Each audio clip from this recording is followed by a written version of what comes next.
kita membahas tentang bagian 3 atau bab 3, yaitu negara neoliberal menundukkan kelas pekerja.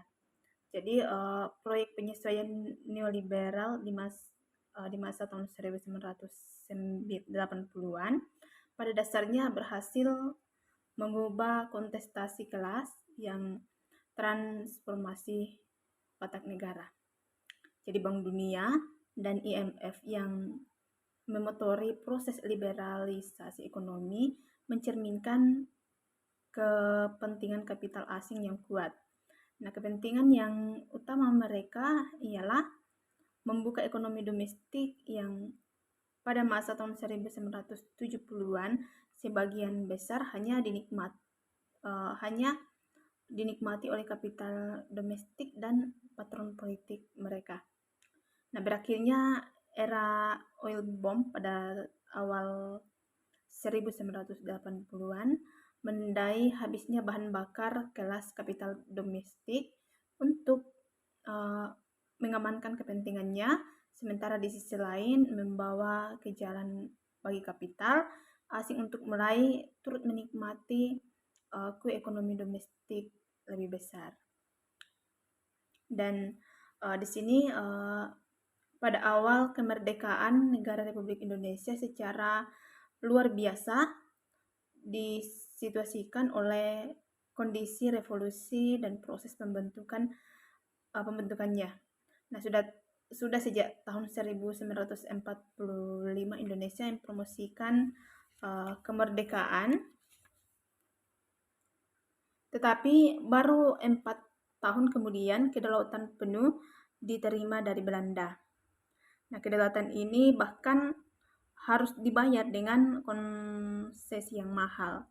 Dalam konferensi meja bundar di Den Haag yang dimediasi oleh PBB atau Perserikatan Bangsa-Bangsa, pemerintah Belanda memaksa Indonesia untuk memelihara aset Belanda, menjamin hak pihak asing melalui aktivitas ekonomi di wilayah Indonesia, dan menjadi kewajiban pemeliharaan Indonesia untuk memberi kompensasi jika terjadi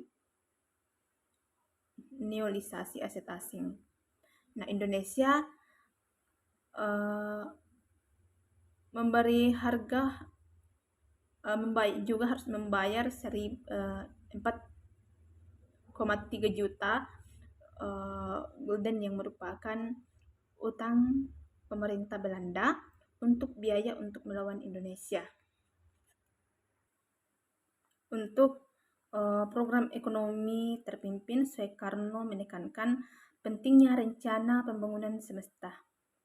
Nah,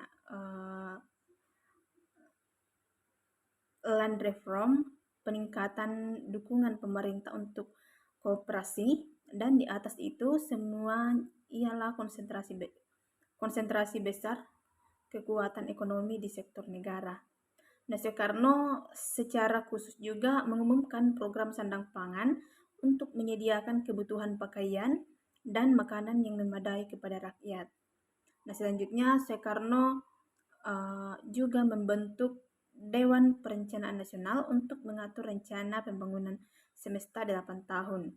Nah, 3 prinsip utama rencana itu ialah yang pertama yaitu pengaturan dan koordinasi oleh negara terhadap seluruh kegiatan untuk memastikan produksi oleh negara, swasta, dan koperasi untuk memastikan produksi dan distribusi yang memadai dalam pengembangan ekonomi domestik.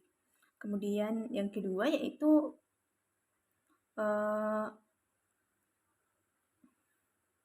mengendalikan dan menundukkan kapital asing kepada tujuan pembangunan ekonomi nasional. Dan yang ketiga yaitu menggantikan ekonomi kolonial atau ekonomi ekspor dengan ekonomi domestik mandiri yang terindustrialisasi. Soekarno langsung berhadapan dengan masalah ekonomi yang genting setelah mengambil alih kekuasaan.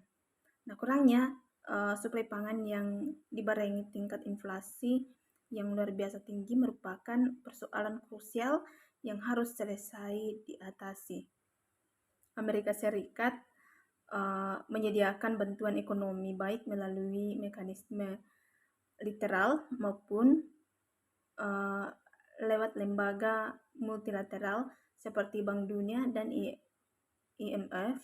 Khususnya Amerika Serikat mengirim bantuan pangan yang luar biasa melimpah pada masa tahun 1965 sampai 1973 untuk mendukung sekutu anti komunis mereka yang baru, itu Soeharto. Menghadapi masa krisis itu, Soeharto mengumumkan suatu orde baru untuk mengamankan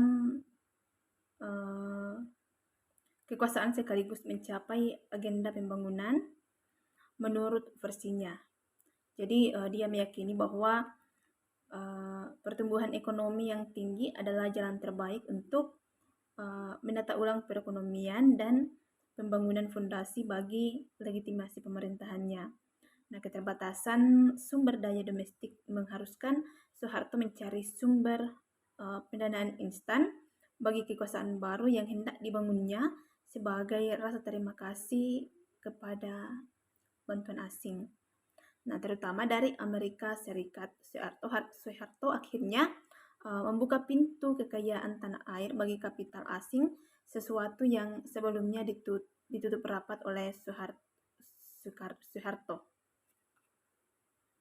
Jadi Soeharto akhirnya mempersilahkan modal asing untuk mengeksploitasi sumber daya alam di Indonesia yang melimpah seperti minyak, gas, dan pertambangan dengan mengumumkan Undang-Undang Nomor 1 tahun 1967 tentang penanaman modal asing.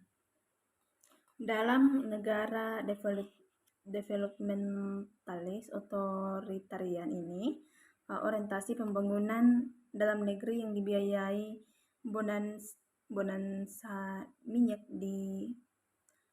didedikasikan untuk melayani kepentingan kelas penguasa domestik. Nah, di mana kapital domestik berjalin erat dengan militer politikus birokrat mendominasi akses terhadap sumber daya yang dikuasai negara.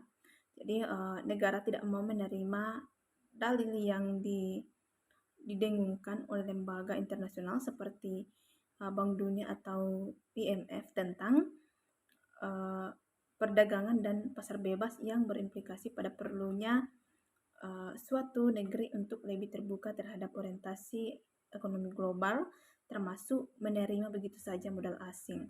Nah, berbekal uang hasil minyak, kelas penguasa domestik mengejar tujuan mereka sendiri untuk mengembangkan perekonomian domestik yang bisa menjadi sumber material bagi keberlangsungan kekuasaannya, meski itu berarti perlu menggunakan instrumen represif.